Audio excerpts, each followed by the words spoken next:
Halo, kali ini saya akan menjelaskan tentang alasan mengapa Donald Trump bisa menang dan Kamala Harris bisa kalah dalam video singkat. Jadi untuk menang, Amerika itu butuh memenangkan 270 electoral college.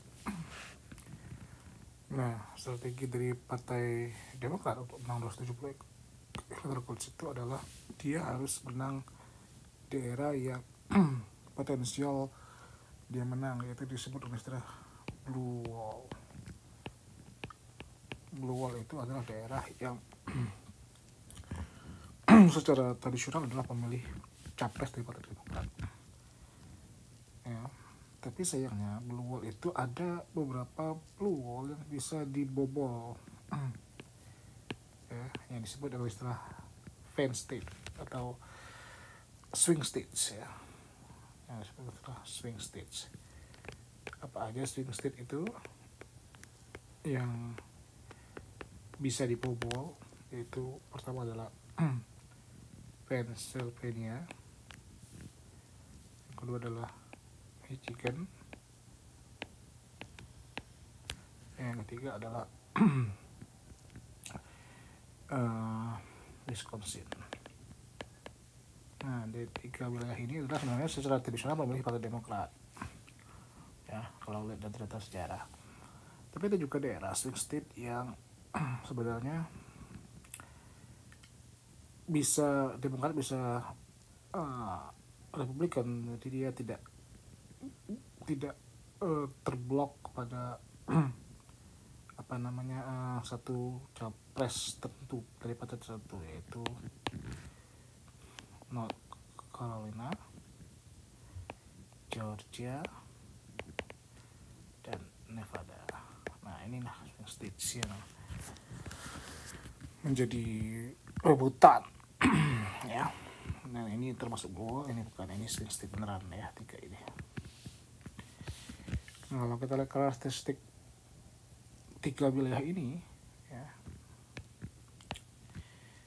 kalau bisa dimenangkan maka dia akan menang pilpres secara minimal atau menang tipis. Kalau ditambah ini kita bisa menang tebal ya.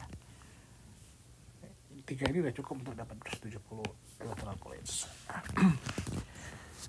Nah, kalau kita perhatikan wilayah-wilayah tiga ini, karakteristiknya yaitu pertama adalah daerah secara ekonomi adalah daerah industri ya, atau disebut dengan istilah dalam politik Amerika disebut dengan istilah steel belt ya, daerah yang banyak pekerja kasarnya. Artinya working class di ini lumayan dominan ya, dan umumnya adalah laki-laki pemilih kulit putih dan uncollege educated ya, yang tidak kuliah.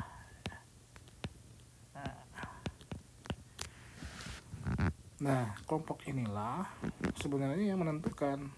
Mereka ini swing, mereka sangat menentukan pemilihan presiden Amerika Serikat. Nah, kelompok ini yang kemudian secara basis tradisional adalah pemilih Partai Demokrat ya. Sejarahnya bisa kita lihat ke kebijakan ekonomi New Deal pada era tahun sebelum Perang Dunia ya. New Deal ini di waktu Roosevelt ya, dari Partai Demokrat ya. Jadi kebijakan ekonomi Keynesian sebenarnya yang membuka lapangan kerja, memberi banyak lapangan kerja, mensubsidi kepada working class ini, yang ini tadi tiga ini. kelompok inilah yang kemudian meninggalkan Harris. Ya. Mereka ini digarap oleh Trump dengan isu imigran ya, karena imigran ini adalah orang yang tidak berpendidikan juga ya, dia mengambil lapangan kerja dari mereka ini tadi, dan parahnya lagi lapangan kerja ini ya menurunkan terbukanya lapangan kerja baru ini kan banyaknya pekerja ya, ini kan menaikkan supply tenaga kerja karena ada imigran tadi, dan naikkan supply artinya upah buruh menjadi turun rendah. Nah, inilah yang membuat Trump kemudian mendapat limpahan suara dari kelompok tadi laki-laki, kulit putih, dan kulit educated. Sebenarnya sama juga dengan pemilu pada tahun sebelumnya, yaitu pada tahun 2016 ya. Ini yang kemudian beralih dari Harris, Partai Demokrat, ke Trump.